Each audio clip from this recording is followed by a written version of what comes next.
तो इसका पहले ही एग्जाम्पल है, एग्जाम्पल नंबर 4.1। क्वेश्चन साथ साथ पढ़ते हैं। कह रहा है a straight wire of mass 200 gram of length 1.5 metre carries current 2 ampere is suspended in mid air by uniform horizontal magnetic field, figure 4.3। तो इसने क्या बोला है, एक वायर है जिसका मास दे रखा है 200 ग्राम, 0.2 kg कन्वर्ट कर लेते हैं। आगे इसने बोला है इसकी जो लेंथ दे रखी है हमें, ये है 1.5 मीटर, और ये जो करंट जा रहा है इसमें, ये जा रहा है 2 एम्पियर। ठीक है, ये हमारी वायर है और इसने सस्पेंड कर रखा है मिड एयर में। मैग्नेटिक फील्ड की डायरेक्शन इनवर्ट दे रखी है, क्रॉस मतलब मैग्नेटिक फील्ड कुछ इस तरीके से जा रही है, करंट ऐसे जा रहा है। What is the magnitude of magnetic field? अब देखो फ्रीली सस्पेंडेड है, इसका मतलब नीचे लगने वाला फोर्स किसके बराबर होगा, ऊपर। अब इस वायर का कुछ मास दे रखा है, तो इसका मतलब नीचे फोर्स लग रहा होगा m इंटू ऊपर फोर्स आप आराम से निकाल सकते हो। ठीक है, एक वायर पर किसी मैग्नेटिक फील्ड में जो फोर्स लगता है वो कितना होता है, ILB साइन थीटा।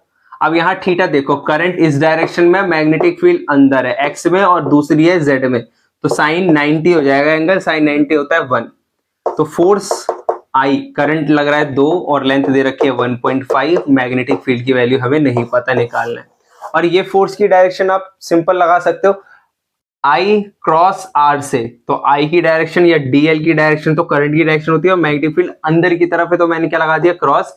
फोर्स कहाँ आ गया, ऊपर। ऊपर जो फोर्स लग रहा है वो है 3B। ठीक है, अब इन दोनों को बराबर रख दो, 3B equal to M into g. यहां से B कितना आ जाएगा, M की वैल्यू है 0.2, G की वैल्यू हम ले ले रहे हैं 10, और इसकी वैल्यू आ गई 3.015। 2/3 मैग्नेटिक फील्ड कितनी आ रही है, 2/3 टेस्ला। ठीक है, क्या नोट डाउन करो फटाफट, अगला करते हैं।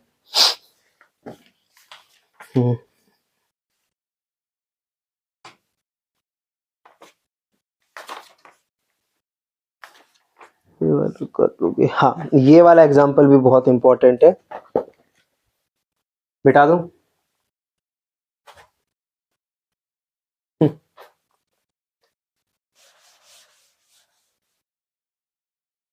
अगला एग्जांपल है हमारा एग्जांपल नंबर 4.5। एग्जांपल नंबर 4.5, चलिए साथ में पढ़ते हैं। कह रहा है एन एलिमेंट, एक एलिमेंट दे रखा है delta L equal to delta X I cap. तो मतलब डेल्टा एल की जो भी वैल्यू होगी वो डेल्टा एक्स होगी, और उसकी जो डायरेक्शन होगी वो एक्स एक्सिस होगी, वो भी पॉजिटिव की। Is placed at the origin and carries a large current 10 ampere. तो जो करंट है वो दे रखा है हमें 10 एम्पियर, फिगर दे रखी है, ये हमारी एक्स एक्सिस है, और ये जो करंट एलिमेंट है ये दे रखा है डेल्टा एक्स, और हमें इसने क्या दे रखा है, इसमें जो करंट जा रहा है वो 10 एम्पियर। आई की डायरेक्शन डीएल की डायरेक्शन में ही होती है, और डीएल की डायरेक्शन पॉजिटिव एक्स एक्सिस है। ठीक है, इसने क्या बोला, what is the magnetic field on Y axis, what is the magnetic field on Y axis, question गायब हो गया मेरी आंखों के सामने, at a distance of 0.5 metre, 0.5 metre above. तो मैं मान ले रहा हूं ये वो पॉइंट है वाई पर, और ये डिस्टेंस दे रखी है हमें 0.5 मीटर, और ये डेल्टा एक्स की वैल्यू, ये डेल्टा एक्स डीएल होगा, जो आपने डीएल करंट एलिमेंट पढ़ा था, या डेल्टा एल भी बोल सकते हो इसे, डेल्टा एल हमें दे रखा है, या डीएल बोल लो, ये दे रखा है 1 सेंटीमीटर, 0.1 मीटर में कन्वर्ट कर लेते हैं। ठीक है, मैग्नेटिक फील्ड निकालनी, नॉर्मल बायट-सेवर्ट लॉ लगा दो।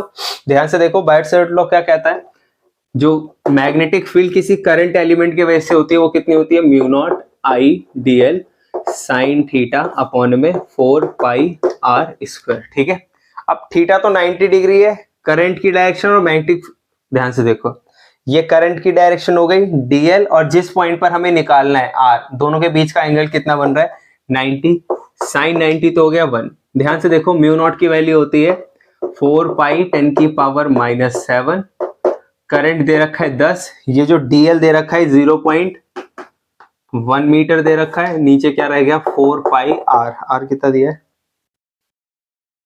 आर ये डिस्टेंस है 0.5, 0.5 इंटू 0.5, 0.5 होता है 1/2, तो 1/2 मैं 2 डायरेक्ट ऊपर भेज दे रहा हूँ, 2 इंटू 2 क्या किया 0.5 मतलब 1/2, जो सबसे नीचे था वो सबसे ऊपर चला जाएगा, तो 1/2 1/2 दोनों ऊपर चले गए, 4 पाई से 4 पाई गया, 2 इंटू 2 4 इंटू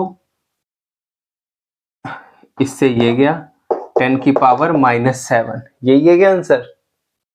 टेस्ला -8 आ रही है, मैंने कहीं पॉइंट मिस कर दिया क्या?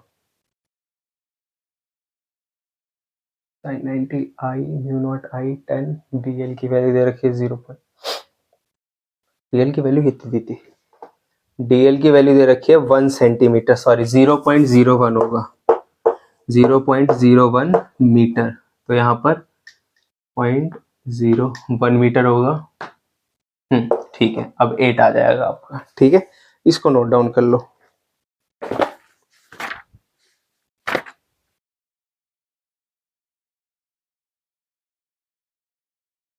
चलो अब मैं अगला एग्जांपल ले रहा हूं। अगला एग्जांपल है 4.10। इजी एग्जांपल है ये 4.10। Example number 4.10।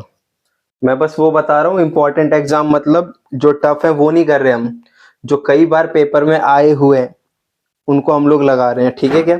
4.10 the horizontal component of earth magnetic field at a certain point is इतना। तो मैग्नेटिक फील्ड का हॉरिजॉन्टल कंपोनेंट दे रखा है 3 इंटू 10 की power -5 tesla. The direction of field is from south to north. तो नॉर्मल हम rough diagram बना लेते हैं, साउथ से नॉर्थ में मान ले रहा हूं, ऐसे हमारी मैग्नेटिक फील्ड जा रही है। क्या आगे इसने बोला है? A very long straight current conductor is carrying steady current 1 ampere. तो जो भी कंडक्टर होगा उसमें जो करंट है वो कितना दे रखा है आपको? 1 एम्पियर दे रखा है। What is the force per unit length on it when it placed horizontal table? Direction of the current is east to west। पहला केस है हमारा ईस्ट से करंट जा रहा होगा वेस्ट में, दूसरा है साउथ टू नॉर्थ। ठीक है, तो जो फोर्स लगता है मैग्नेटिक फील्ड पर वो कितना लगता है? ILB sine theta. तो पहला केस मैग्नेटिक फील्ड ऐसे जा रही है साउथ से लेकर के नॉर्थ, मैग्नेटिक फील्ड, और करंट कैसा जा रहा है? East to waste. करंट जा रहा है ईस्ट टू वेस्ट, तो एंगल कितना बन गया दोनों के बीच में? 90 डिग्री। साइन 90 कितना होता है? 1। फोर्स आई दे रखा है 1। फोर्स पर यूनिट लेंथ निकालना है तो दोनों साइड लेंथ से डिवाइड कर देंगे, ये कट गया। फोर्स पर यूनिट लेंथ को स्मॉल f बोल दे रहे हैं। बी की वैल्यू कितनी दे रखी है? 3 इंटू 10 की पावर -5 टेस्ला। तो फोर्स पर यूनिट लेंथ पहले केस में आ गया 3 इंटू 10 की पावर -5, ये टेस्ला में थी ना, तो ये कितना आ गया? न्यूटन पर मीटर। ठीक है, फोर्स पर यूनिट लेंथ निकाला है ना, न्यूटन पर मीटर या न्यूटन मीटर इनवर्स भी बोल सकते हो। यही पार्ट बी भी देख लो। पार्ट बी में क्या बोला है? साउथ टू नॉर्थ, मतलब ऐसे जा रही है, तो पैरेलल में एंगल कितना हो गया? 0, और साइन 0 कितना होता है? 0। तो फोर्स पर यूनिट लेंथ भी कितना हो गया सेकंड सिनेरियो में? 0। ठीक है, इसको उतार लो। अब एक गैल्वेनोमीटर का क्वेश्चन ले लेता हूं, लास्ट एग्जांपल।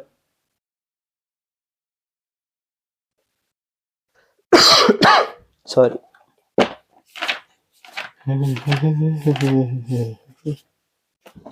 चलो नाउ एग्जांपल लास्ट है ये 4.13।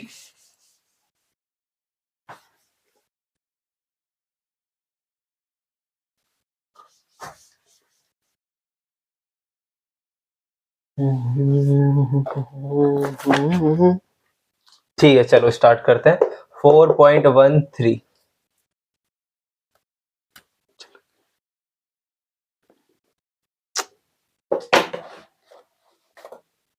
एग्जाम्पल है हमारा 4.13। क्वेश्चन क्या कह रहा है?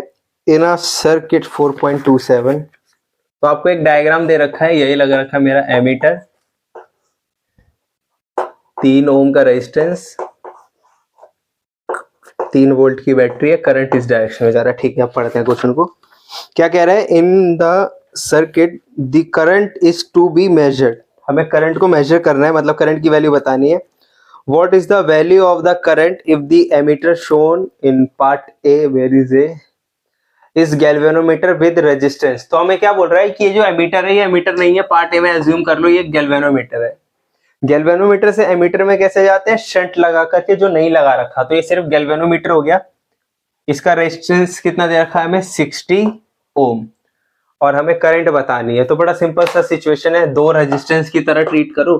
करंट का फॉर्मूला होता है, पार्ट ए लिख लेते हैं, वोल्टेज अपॉन में रेजिस्टेंस। वोल्टेज दे रखिए 3, सीरीज में लगाए 3 और 60 63, तो यही है। आप इसको कैलकुलेट कर लेना, ठीक है। ये करंट मेजर जो हुआ है। पार्ट बी में क्या बोला? Is a galvanometer described in a, जो गैल्वेनोमीटर ए में था उसको कन्वर्ट कर दिया एमीटर। कन्वर्ट करने के लिए आपको एक शंट लगाना पड़ेगा इस तरीके से, और शंट का रेजिस्टेंस कितना दे रखा है इन्होंने? 0.02 ओम, और बताना क्या है? But converted into ammeter by a shunt, ठीक है। तो हमें करंट बताना है।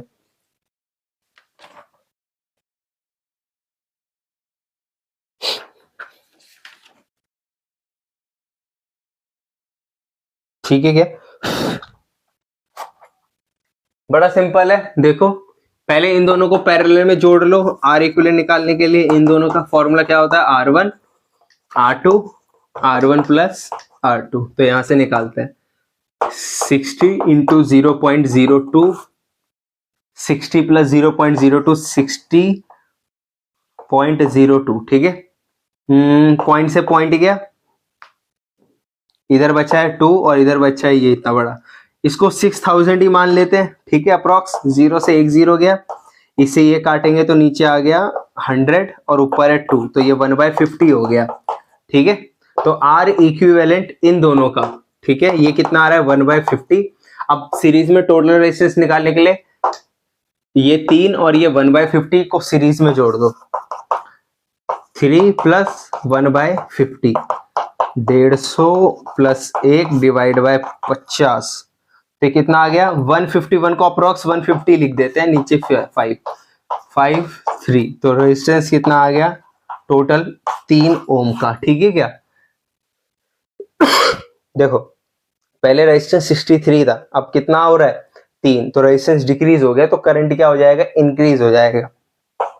तो करंट का फॉर्मूला क्या होगा? वोल्टेज अपॉन में रेजिस्टेंस, तो 3/3, यानी कि करंट अब आ रहा है 1 एम्पियर, ठीक है क्या?